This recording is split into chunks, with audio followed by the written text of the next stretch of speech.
C'est la 17e journée de Top 14 et La Rochelle reçoit dans son stade Marcel de Flandre le Racing 92.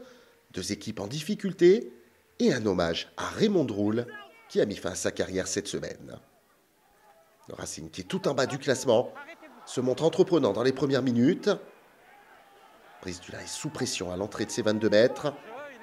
Joseph récupère le ballon, essaye de retourner à l'intérieur des 22 avant d'être repoussé. Les Racingmen profitent d'un avantage. Abossi transmet le ballon et ça part au large. TDR, Woki est dans le couloir, en position d'ailier.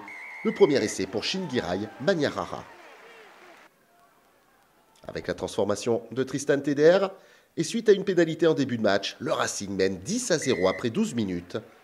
C'est également le score à la pause. Après 3 minutes en deuxième période, et alors que les murs ont tremblé dans Marcel de Flandre, avec un Ronan O'Gara très énervé après son équipe, La Rochelle réagit enfin. Skelton est repoussé. Jack Nowell casse un plaquage, se relève, approche de la ligne des 22 mètres. Les soutiens sont présents. Bergeon sert ouest. Skelton fixe et réussit à transmettre ce ballon à Antoine Astoy, qui slalome dans la défense du Racing et inscrit enfin les premiers points de son équipe dans ce match. Toute la rage de Ronan O'Gara. Et pour Antoine Astoy, 2 points de plus avec la transformation. La Rochelle n'est plus menée que 7-10 après 44 minutes. Des Rochelais qui mettent à nouveau la défense francilienne sous pression. Yaya West extrait ce ballon. Judicaël Cancorier crée un nouveau point de fixation. Bergeon extrait le ballon et trouve dans un timing parfait Pierre Bourgarit qui trouve l'espace et inscrit le deuxième essai rochelais de cette rencontre. Après 54 minutes et avec la transformation d'Antoine Astoy, La Rochelle passe pour la première fois devant au score, 14-13. Mais la réaction francilienne ne tarde pas. 1 minute seulement après l'essai de Bourgarit, Gaël Ficou casse un plaquage, puis passe après contact. Cameron Woki transperce la défense. Dongui rentre dans les 22 et sert à nouveau Cameron Woki qui, sans imposition, file entre les poteaux. Le Racing n'a été mené qu'1 minute dans cette rencontre et se retrouve à nouveau devant au tableau d'affichage, 18-14.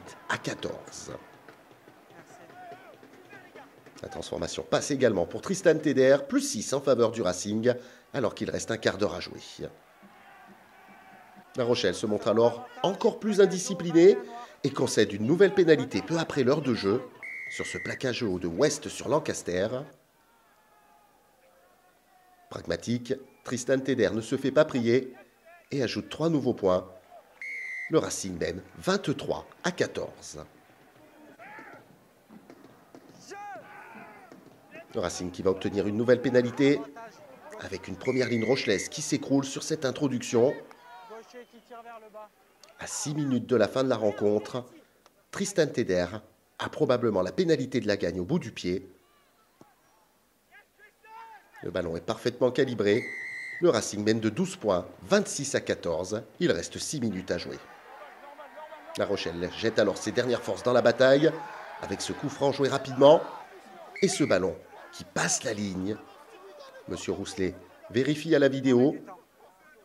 Mais Pierre Bourgarit, qui fait un petit tour sur lui-même, parvient à faire mordre la pointe de son ballon sur la ligne. La Rochelle n'est plus menée que 19-26, puis 21-26 avec la transformation d'Astoy. Il reste alors une action à jouer.